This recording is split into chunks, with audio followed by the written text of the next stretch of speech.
I stood at the back of my own funeral. The rain came down in sheets, turning the graveyard into a painting of grief, one I was never supposed to see. My hands were shaking. Not from the cold. From the voice that reached me through the crowd. I'm finally free. Her voice.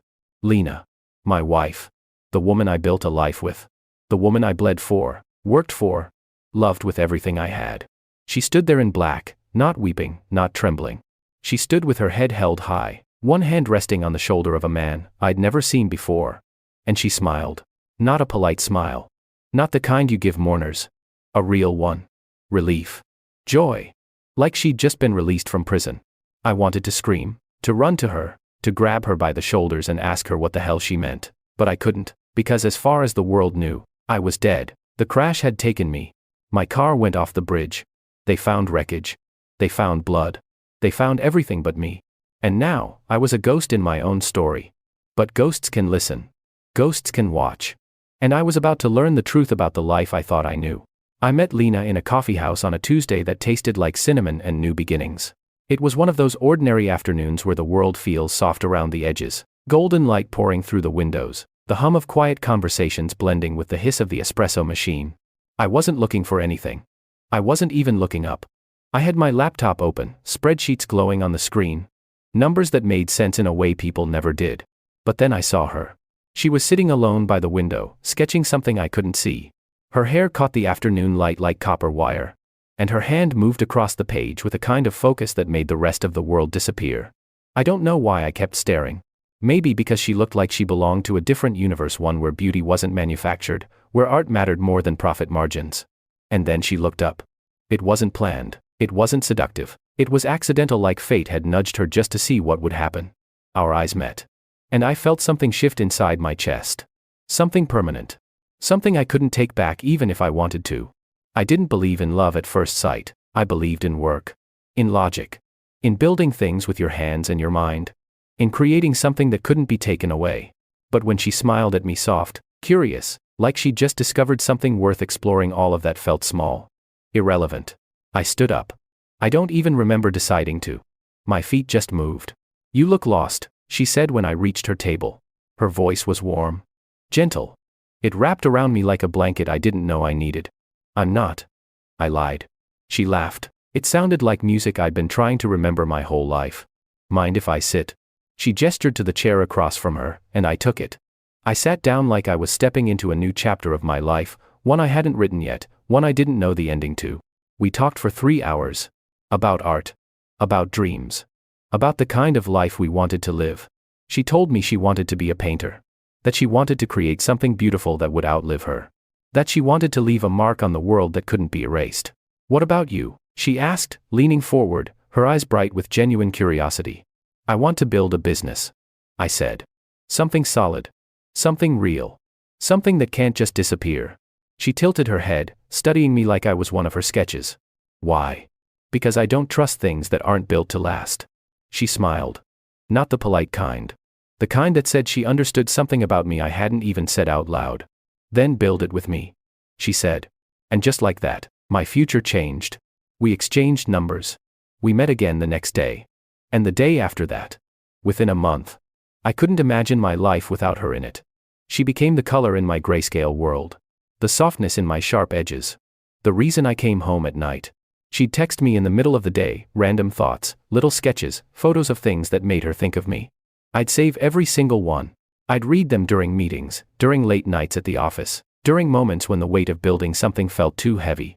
She made me feel like I wasn't just building a business. I was building a life. We got married a year later. Small ceremony. Her idea. She said she didn't need a big wedding, she just needed me. I believed her.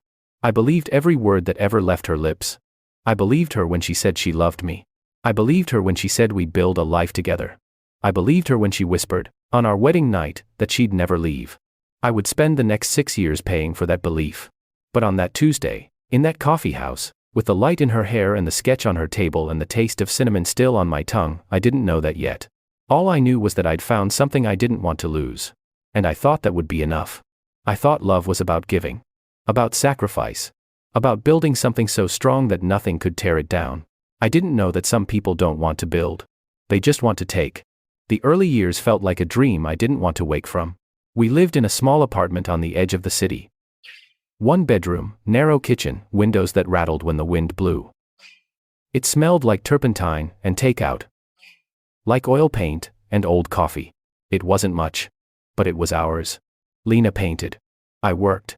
That was the rhythm we fell into. She'd set up her easel by the window, and I'd sit at the tiny desk in the corner, drafting business plans and running numbers. We existed in the same space, doing different things, but somehow it felt like we were building something together. She'd stay up late with her canvases, layering colors I didn't understand but couldn't stop watching. I'd stay up late with my spreadsheets, planning a future I thought we'd both live in. And sometimes, in the middle of the night, we'd meet in the middle on the couch, in the dark, her head on my shoulder, my hand in her hair. Those moments felt sacred. Like we were the only two people in the world who mattered. Do you ever feel like we're running out of time?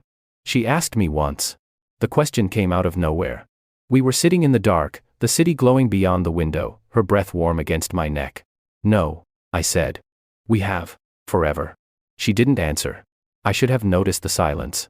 But I was too busy building. My company grew faster than I expected. Contracts came in, clients called, money followed. I wanted to give her everything, so I did. A bigger apartment with actual light. A studio space just for her, with tall ceilings and north-facing windows. Art supplies she didn't even ask for. I thought I was loving her. I thought I was being a good husband. I didn't see that I was disappearing. The apartment became a showpiece. The studio became her sanctuary. And I became a ghost in my own life. She stopped painting as much. At first, I thought it was just a phase. Creative block. Something temporary. But then she started going out more gallery events, art shows, networking dinners.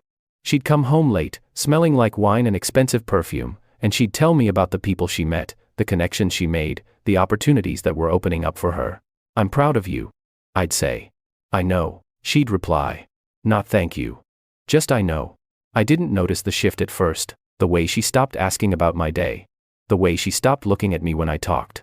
The way she'd scroll through her phone during dinner, her face lit by the blue glow, her expression distant. I told myself she was just distracted. That building a career was hard. That she needed space to grow. But the truth was simpler. She was pulling away. And I was too afraid to pull her back. One night, I came home early. I'd closed a big deal and wanted to celebrate. I bought flowers, white roses, her favorite, and a bottle of wine I couldn't really afford. I walked into the apartment with a smile on my face, ready to surprise her. She was standing by the window, staring out at the city. She didn't turn when I came in. Lena. I'm going out tonight, she said. Her voice was flat. Distant. I thought we could celebrate. I closed the Anderson contract. That's great, she said. But she didn't sound like she meant it. I set the flowers on the counter. They looked ridiculous suddenly. Childish. Where are you going? Just a gallery thing. Networking. Want me to come with you? She finally turned, and the look she gave me, it wasn't mean, it wasn't angry, it was worse. It was indifferent. You'd be bored, she said. And then she left. I stood there in the apartment we built together, holding a bottle of wine I'd never open, staring at flowers that would wilt by morning. And I realized something I'd been avoiding for months. The space between us had grown wider than any canvas she'd ever touched. And I didn't know how to close it. I tried to tell myself it was temporary. That every marriage went through rough patches. That we'd find our way back to each other. But deep down, I knew. She wasn't looking for a way back. She was looking for a way out. I started noticing the small things first. The way she turned her phone screen down when I walked into the room. The way she'd pause mid-sentence when I entered, like I'd interrupted something private. The way she stopped asking about my day, not because she forgot, but because she didn't care. At first, I told myself I was being paranoid. That work was stressing me out, that I was reading too much into nothing. But the small things added up. She started staying out later. She'd text me, running late. Don't wait up, and I'd sit in the dark apartment alone, watching the clock, wondering who she was with. When she came home, she'd slip into bed without a word, her back to me, the space between us cold and vast. Are we okay? I asked her one night. She was standing by the window, staring out at the city like she always did now. She didn't turn around. We're fine, she said. But her voice was flat. Empty. Like she was reading lines from a script she didn't care about anymore. I wanted to believe her. I wanted to believe that this was just a rough patch. That every marriage went through this. That we'd come out stronger on the other side. So I tried harder. I came home earlier. I cleared my schedule. I planned date nights, reservations at restaurants she used to love, tickets to gallery shows I thought she'd enjoy. I bought her flowers, books, anything I thought might bring her back to me. But every gesture felt like throwing stones into a well that had no bottom. She'd smile, she'd say thank you, but her eyes were somewhere else. I started watching her more carefully. The way she'd light up when her phone buzzed. The way she'd excuse herself to take calls in the other room. The way she'd dress differently on certain nights, more carefully, more deliberately. Like she was getting ready for someone who actually mattered. One night, I couldn't sleep. I got up and wandered through the apartment, restless, searching for something I couldn't name. I ended up in her studio. It was messier than usual. Canvases leaning against the walls. Brushes soaking in jars of murky water. And on her desk, half hidden beneath a stack of sketches, a letter. I shouldn't have read it. But I did. It wasn't finished. Just a few lines on expensive paper, written in her careful handwriting. I don't know how much longer I can do this. He loves me, but he doesn't see me. And I'm so tired of pretending. My hands shook as I set the letter down. I stood there in her studio, surrounded by the art I'd paid for. In the space I'd given her. And I felt something inside me crack. She didn't see me anymore. But the truth was worse. I didn't see her either. I'd been so busy building a life for her that I'd forgotten to build a life with her. I never asked her about the letter. I told myself it was just her processing emotions. That artists do that. That it didn't mean anything. But deep down, I knew. I was losing her. And I didn't know how to fight for something I couldn't even see slipping away. The weeks that followed were agony. I watched her like a man watching a storm approach, helpless, terrified, unable to stop what was coming. She grew colder. More distant. She stopped pretending. And I stopped hoping. One morning, I woke up and she was already dressed, standing by the door with her coat on. "Where are you going?" "Out," she said. "When will you be back?" She looked at me then. Really looked at me. And in her eyes, I saw something that made my chest tighten. Contempt. "I don't know," she said. And she walked out. I sat on the edge of the bed, staring at the empty space where she'd been, and I realized something I'd been avoiding for too long. She wasn't coming back. Not really. She'd already left. I just didn't know it yet. The night of the accident, we fought. It wasn't loud. It wasn't violent. It was worse. It was cold. She came home late again. I was sitting at the kitchen table, staring at a cold cup of coffee, my laptop open but untouched. I heard her keys in the door. Heard her footsteps. Felt the shift in the air when she walked in. "We need to talk," I said. She didn't even look at me. "Not now, Ethan. I'm tired." "You're always tired." She stopped. Turned. And the look she gave me could have frozen fire. "What do you want me to say?" "I want you to tell me what's happening. I want you to tell me why you won't even look at me anymore." "Maybe because there's nothing to look at." The words hit me like a slap. "What does that mean?" She sighed. Dropped her bag on the counter. Crossed her arms like she was defending herself from me. "I'm going to visit my parents this weekend," she said. It wasn't a question. It was a statement. "I'll come with you." I offered. "No." Her voice was sharp. Final. "I need space." "Space from what?" She looked at me then. Really looked at me. And in her eyes, I saw something that made my chest tighten. Contempt. "From this," she said. "From us." The room went silent. The air felt thick. Heavy. "You don't mean that," I said. "Don't I?" I stood up. My chair scraped against the floor. "Lena, I've given you everything. Everything you've ever asked for. Everything I thought would make you happy." "That's the problem," she said. "You gave me things. You never gave me you. I gave you my whole life." "No," she said quietly. "You gave me your money. Your time. Your plans. But you never gave me a choice." I didn't know what to say. The words stuck in my throat like glass. I wanted to ask her what she meant. I wanted to beg her to stay. I wanted to scream that I'd given her everything because I loved her. But I didn't. I just stood there. And she looked at me like I was a stranger. "I need to go," she said. "Lena. I need space, Ethan. Please." I grabbed my keys. My jacket. I couldn't be in that apartment anymore. I couldn't look at her face and see that coldness staring back at me. I walked out into the rain. I didn't know where I was going. I just drove. The road was slick. The lights blurred through the rain-streaked windshield. My hands gripped the wheel so hard my knuckles turned white. I wasn't paying attention. I should have been. And then impact. It happened so fast. Headlights. A horn blaring. A scream, maybe mine, maybe someone else's. The wheel jerked out of my hands. I spun. Metal screamed. Glass exploded. My head cracked against something hard. The world tilted. Flipped. Went dark. When I woke up, I was in a ditch. Rain poured down on my face. Blood filled my mouth. Pain radiated through every inch of my body, my ribs, my arms, my head. I tried to move. Couldn't. Tried to scream. Couldn't. My phone was gone. My car was destroyed, mangled, smoking. Barely recognizable as a vehicle anymore. And I could hear sirens in the distance. Getting closer, but not close enough. I tried to stay conscious. Tried to focus. But the darkness kept pulling me under. I thought about Lena. About the contempt in her eyes. About the words she'd said. From this. From us. And I wondered if this was what she wanted. For me to disappear. For me to be gone. For her to finally be free. I crawled. I don't know how far. I don't know how long. My body screamed with every movement. My vision blurred. My breath came in ragged, desperate gasps.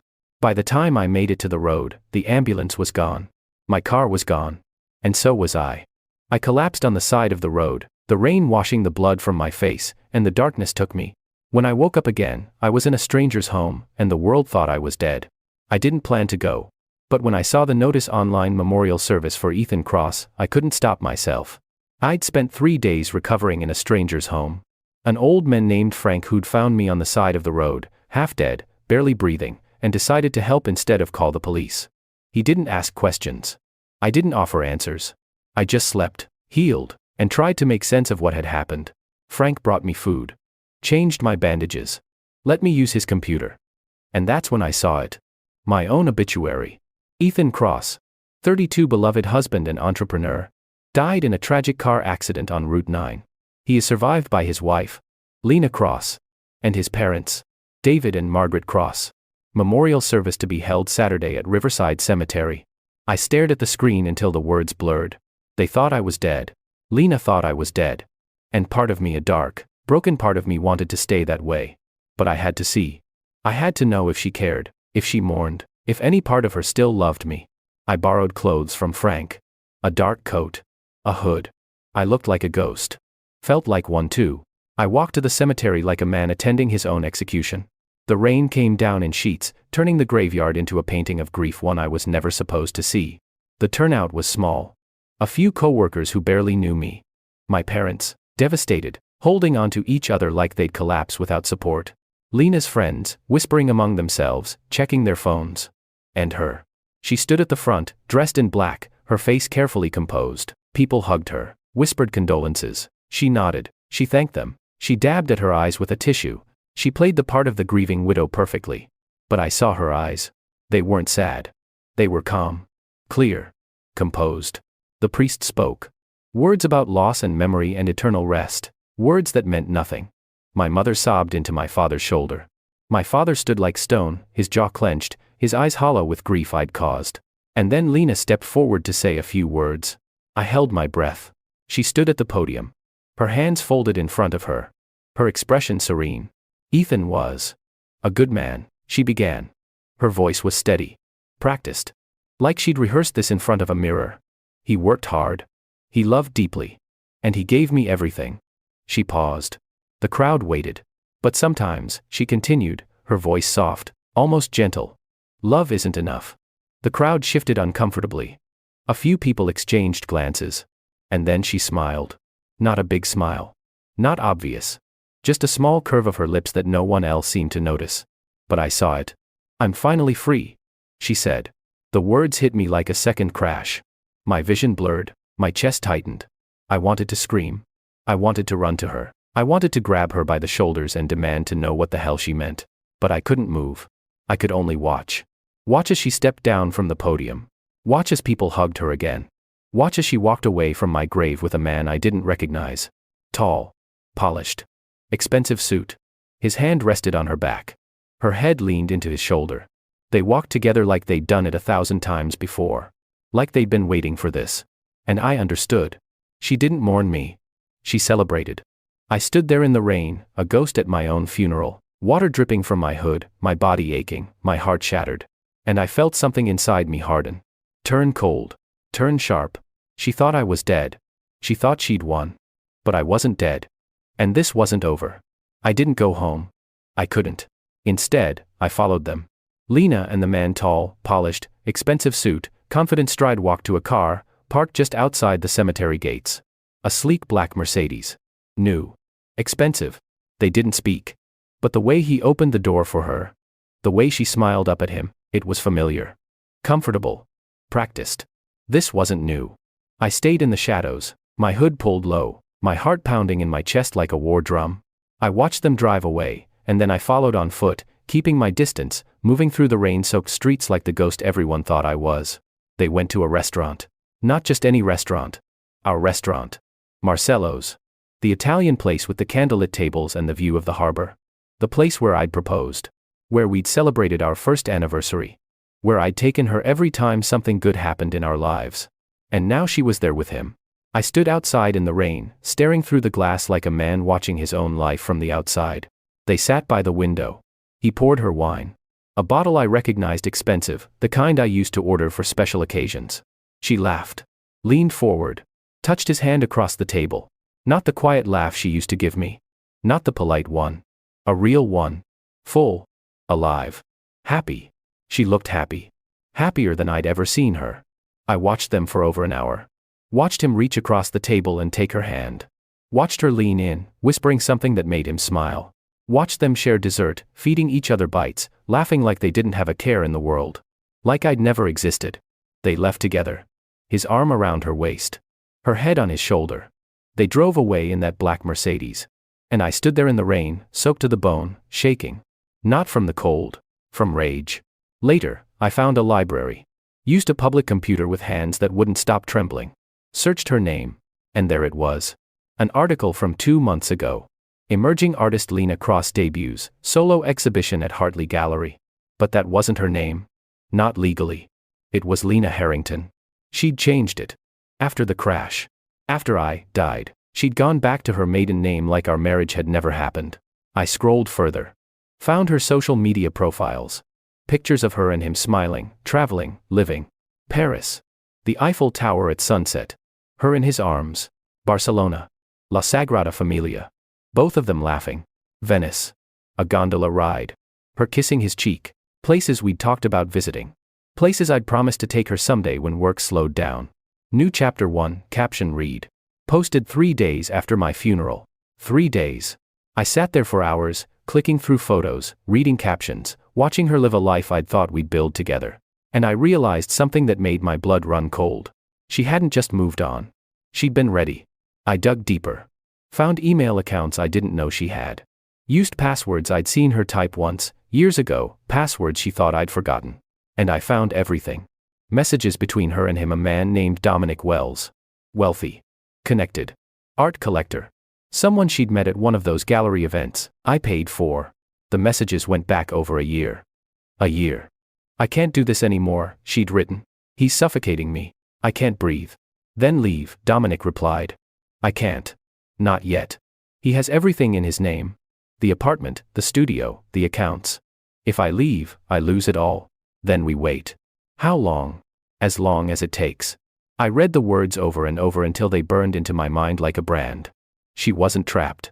She was planning. She'd been planning to leave me. To take everything. To walk away with her new life funded by mine. And when the crash happened, when I disappeared, she saw her chance. She didn't have to leave. She didn't have to fight. I just conveniently died. I wasn't just dead to her. I was convenient. I closed the laptop. Stared at my reflection in the black screen, hollow, unrecognizable, a stranger wearing my face. But I wasn't broken. I was awake. For the first time in years, I was fully, completely awake.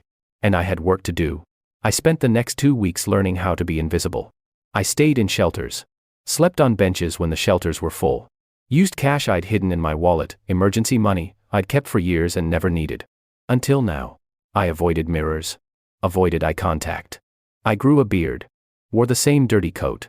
Kept my head down and my hood up. I became a ghost in the city I'd once owned. I didn't contact my parents. I wanted to. God. I wanted to. I could still see my mother's face at the funeral, broken, destroyed. Sobbing into my father's shoulder. But I couldn't. Not yet. Because I needed to know why. Why Lena wanted me gone. Why she said those words at my funeral. Why she smiled like she'd won something. I started digging deeper. I used public computers in libraries across the city. Searched through her accounts with a methodical precision I'd learned building my business. Found passwords she thought I didn't know. Dug through emails, messages, deleted files, cloud storage, and I found everything. Plans, timelines, strategies. A year's worth of calculated deception. How much longer? Dominic had written, 6 months before the crash. Soon, she replied. He's putting everything in a trust for me. Once it's done, I'll have access to it all. And if he doesn't, then I'll find another way. Another way. The words echoed in my mind like a death sentence. I kept digging. Found bank statements I didn't recognize. Transfers from our joint account into one I'd never seen, an account in her maiden name, the one she'd use after I died. Small amounts. $500 here. $800 there. Spread out over months. Not enough to notice. But enough to add up to over $40,000. She'd been siphoning money for months. Building her escape fund. Planning her exit while I slept beside her every night, trusting her, loving her, believing we were building a life together. I found receipts for the apartment she'd rented in her maiden name. 3 months before the crash. A backup plan. An escape route. I found messages about the Mercedes. Dominic had bought it for her. Had it registered in her new name. Ready and waiting. Everything was ready. She'd just been waiting for me to die. Or disappear. Or get out of the way. I read through everything twice. 3 times. Memorized names, dates, amounts, timelines. Built a case in my mind with the same precision I'd used to build my company. She thought I was dead. She thought she'd gotten away with it. She thought she'd won. But she was wrong. I sat in that library, surrounded by homeless people, checking emails and students studying for exams, and I felt something shift inside me. Not rage. Not anymore. Something colder. Purpose. I closed the laptop. Stood up. Walked out into the cold night air. And I started planning. Not revenge. That was too simple. Too easy. Justice. She wanted me gone. She wanted my life. She wanted everything I'd built. Fine. Let her have it. For now. Because when I came back, when I rose from the dead like a ghost, she couldn't ignore. I was going to take it all away. Every penny. Every asset. Every piece of the life she'd stolen. And I was going to make sure she knew exactly what she'd lost. Not just the money. Me. The man who would have died for her. Who almost did. I didn't burst through the door. I didn't shout or rage or demand answers. I did something worse. I came back quietly. I contacted my lawyer first. Richard Chen. A man I'd known for 8 years. A man I trusted with everything. I showed up at his office unannounced, wearing clothes I'd bought from a thrift store, my beard grown out. My face gaunt and barely recognizable. His secretary tried to stop me. I gave her my name. She went pale. 5 minutes later, I was sitting in Richard's office. He stared at me like I'd risen from the dead. Which, technically, I had. Ethan? His voice cracked. His hands gripped the edge of his desk. But they said the funeral. I know what they said. I sat down across from him. Pulled out a folder I'd assembled over 2 weeks. Printed emails. Bank statements. Screenshots. Receipts. Timelines. Everything. I slid it across his desk. I need you to do something for me. He opened the folder. Started reading. His expression changed with every page: shock, disbelief, anger, disgust. This is. He looked up at me. Ethan, this is conspiracy to commit fraud. This is. I know what it is. She thought you were dead. She's been collecting on your life insurance. She's been accessing your accounts. She's been stealing from me. I know. He stared at me for a long moment. This is complicated. He said finally. I don't care. I want everything back. And I want her to know. He nodded slowly. It'll take time. How long? A few days. Maybe a week. You have 3 days. He didn't argue. Richard worked like a man possessed. Filed motions. Froze accounts. Submitted documentation to banks, insurance companies, investment firms. He contacted the police with evidence of fraud. Everything she thought she'd inherited: the business, the properties, the investments, the insurance payout. He pulled it all back. Everything in my name. Everything I'd built. Gone from her grasp in 72 hours. And then I went to see her. I didn't call ahead. I didn't knock. I used my key, the one I'd kept hidden, the one she never thought to change, because why would she? I was dead. The apartment was exactly the same. Our apartment. The one I'd bought. The one I'd furnished. The one she'd claimed as her inheritance. I walked in quietly. The door clicked shut behind me. She was in the living room, sitting on the couch with Dominic. Wine glasses on the coffee table. Soft music playing. Laughter in the air. They looked comfortable. Happy. Like they'd been living this life for years. They didn't hear me at first. I stood in the doorway. Watching them. Watching her lean into him. Watching him kiss her temple, watching her smile. And then she saw me. The glass slipped from her hand. Shattered on the floor. Red wine spread across the hardwood, like blood. Her face went white. Ethan? Her voice cracked. Broke. She stood up, stumbling backward, her hand pressed to her chest like she was having a heart attack. Dominic stood too. Confused. Defensive. His hand went to his pocket, probably for his phone. Who the hell are you? He said. But I didn't look at him. I only looked at her. I heard what you said. I told her. My voice was calm. Steady. Cold as winter. At my funeral. Her mouth opened. No sound came out. Tears filled her eyes. Ethan, I can explain, I thought. You're finally free. I repeated her words back to her. Right. She shook her head, started crying. Reached for me. No, you don't understand. I was in shock. I didn't mean. Yes, you did. I took a step closer. She flinched like I'd struck her. I know about Dominic. I know about the money. I know about the apartment you rented. I know about the plan. Her face crumbled. Collapsed. She looked at Dominic, desperate, pleading. He took a step back. Lena, what is he talking about? She didn't answer him. She just stared at me, tears streaming down her face. Ethan, please, she whispered. I made a mistake. I was confused. I didn't know what I wanted. Please. Good, I said quietly. She blinked. What? You're finally free. I repeated. And so am I. I turned and walked toward the door. Behind me, I heard her scream my name. Heard her footsteps running after me. Heard Dominic asking what the hell was going on. But I didn't look back. I walked out of that apartment, out of that life, and I didn't feel angry. I felt free. Freedom tastes like rain and silence. I rebuilt my life slowly. Deliberately. Like an architect, designing something meant to last this time. New apartment. Smaller. Simpler. Just mine. No ghosts. No memories. New routines. Morning runs along the waterfront. Coffee at a different shop, one that didn't taste like cinnamon and broken promises. Reading in the evenings instead of working until midnight. I didn't go back to the company. Couldn't. Too many memories. Too much of her embedded in every wall, every contract, every decision I'd made trying to build something for us. I sold it.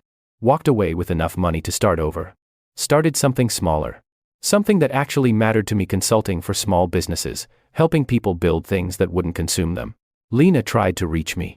Letters showed up at Richard's office. Handwritten. Desperate. I made a mistake. I was scared. I didn't know what I wanted. Please, Ethan. Let me explain. I never stopped loving you. Calls came in.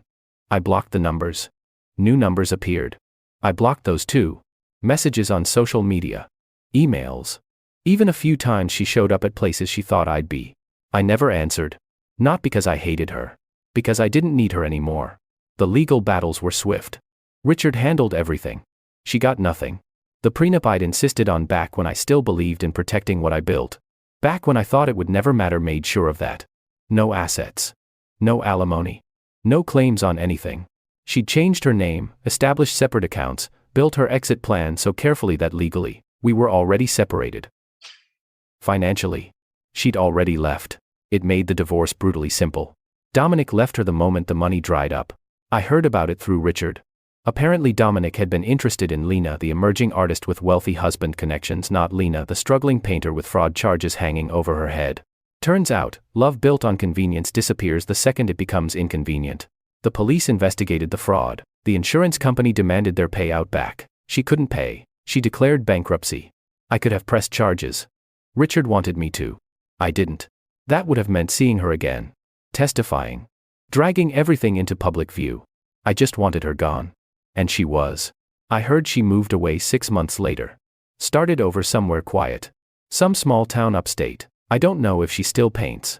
I don't know if she ever thinks about me. I don't care. My parents, when I finally told them I was alive, when I finally explained everything, cried for 3 days. My mother held me like she'd never let go. My father, the stoic man who never showed emotion, broke down in my arms. I thought I'd lost you, he said. You did, I told him. But I found myself. They understood. Eventually. We rebuilt our relationship slowly. Family dinners. Weekend visits. Conversations that went deeper than they ever had before. I was a better son now than I'd ever been. Because I'd learned something in that crash. In that ditch. In that funeral where I watched my own burial. You don't build a life for other people. You build it with them. Or you build it for yourself. I chose myself. Sometimes, late at night, I think about that coffee house. About the girl with the light in her hair. About the man I used to be, the one who believed every word she said, who gave everything and called it love.